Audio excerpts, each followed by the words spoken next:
It just got so much worse.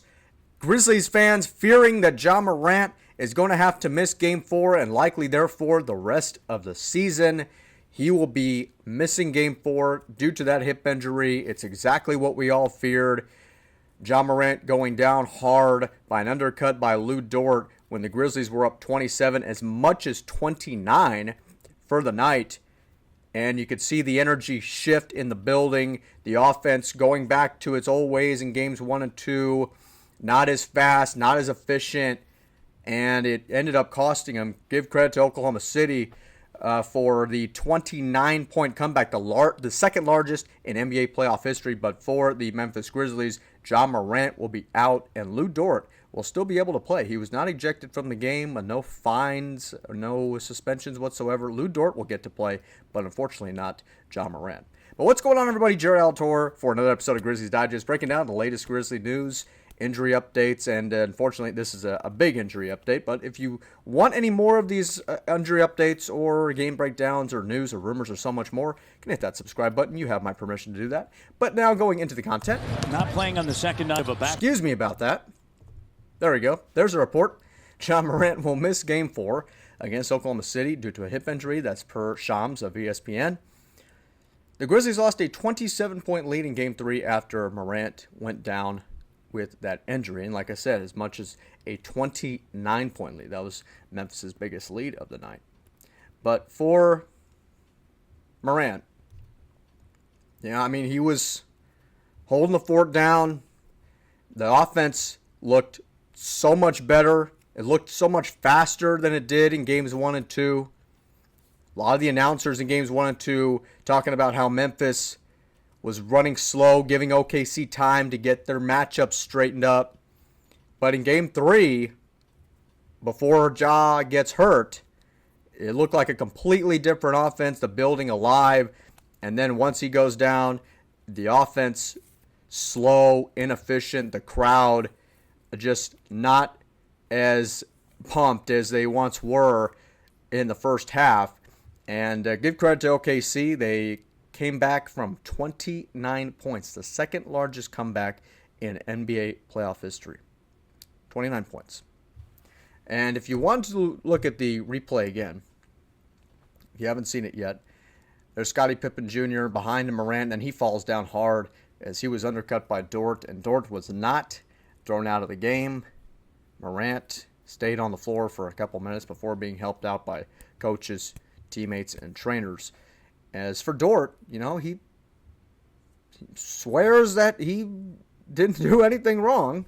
And obviously everyone's going to have their own judgment, and that's perfectly fine. But here's what he had to say. Obviously we know how Desmond Bane and some of the other guys felt afterwards. There was a little scuffle after all that took place. Nothing totally out of hand. But this is the side of Lou Dort. And what he had to say. He says, I tried to make a play on the ball, but we just ran into each other, and he fell down. He is in Ja Morant, of course. But I hope he's okay. I didn't mean to hit him like that. So, obviously, Lou Dort's known around the league as one of the more controversial guys, not just NBA fans, but peers as well, as, a tough guy. And I'm going to give Dort, a lot of Grizzly fans, they're going to come at me for this, but I'm going to give Dort his flowers for a second. Okay, came into the league fall of 2019, came from the bottom, started from the bottom, grew all the way to the top as a real pest, Patrick Beverley-like player who can also shoot pretty efficiently from downtown. So he's grown his way to the top, from the bottom of the bottom to the top of the Western Conference, a starting 5 spot on the Western Conference. But this is not his first rodeo. NBA fans know that. Players around the league, they know that. Lou Dort was not fined, suspended at all. It's just less than 24 hours after Game 3 concluded. But as of right now, there are no fines, no suspensions for Dort moving forward. And Ja Morant will be the one to sit for Game 4 and, in essence, the rest of the season for the Memphis Grizzlies. So, there's that. And now as we look forward, because that's a lot of what you fans are doing right now. Keith Smith says the Grizzlies are done, and maybe not just for the season. This version of the team might be done too. Good example of how things aren't linear in the NBA. They got good, but they never got to great. Lots of reasons for it, but sometimes it just doesn't happen. Now they'll have to pivot. And, it all started, like I said, with that LaRavia Smart trade. They had plenty of depth.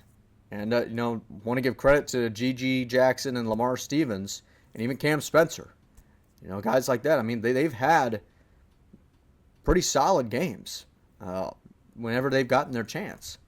But they had a young piece in LaRavia playing a lot in the rotation. And now he's with Sacramento, and now we don't really know what he is there. But with Memphis, he had an identity. And then Marcus Smart was this veteran defensive athlete who could help out pretty much any young team or any championship contender. And that's exactly what Memphis looked like for at least maybe the first 3 months of the season. Now, this Memphis team made noise in ways that could only be felt from, back in the 23 season, whenever they were a top 2 seed in the Western Conference, whether if it was back in the mid-2010s or early 2010s. It had that energy to start the season. But now, Ja Morant out for Game 4, likely the season, as the Thunder now at a commanding 3-0 lead. Taylor Jenkins fired. The front office, Zach Kleiman, I think he's going to be busy this offseason. I don't know if we're going to see guys like Luke Kennard or Gigi or Vince Williams next season, but I think there are going to be a lot of moves, and it's going to start up top with Zach Kleiman. But they've worked well in the draft. But for these small market teams, they have to do more than just the draft. They got to get players from free agency. They got to do some work in the summertime, and that's exactly what Memphis fans are calling for. And I think it will be a successful offseason for Zach Kleiman, but we'll see. We still got a couple months to go. But thank you so much for watching this video. Unfortunately, it was not a good one. It was a unfortunate injury report to the superstar to the Memphis Grizzlies, Ja Morant. But we will have another video for you moving forward to recap Game 4. You can like this video, comment on this video, share this video, leave a comment down below on what the Grizzlies should do this offseason to combat all of these things that have happened to them this season. It just seems like it's just one downfall after another, and it's not stopped. And it's continued from pretty much early February to about right now. So, let us know what you think in the comments below. Jared Alatorre, thank you so much for another episode of Grizzlies Digest. We'll see you in the next video, and of course, peace.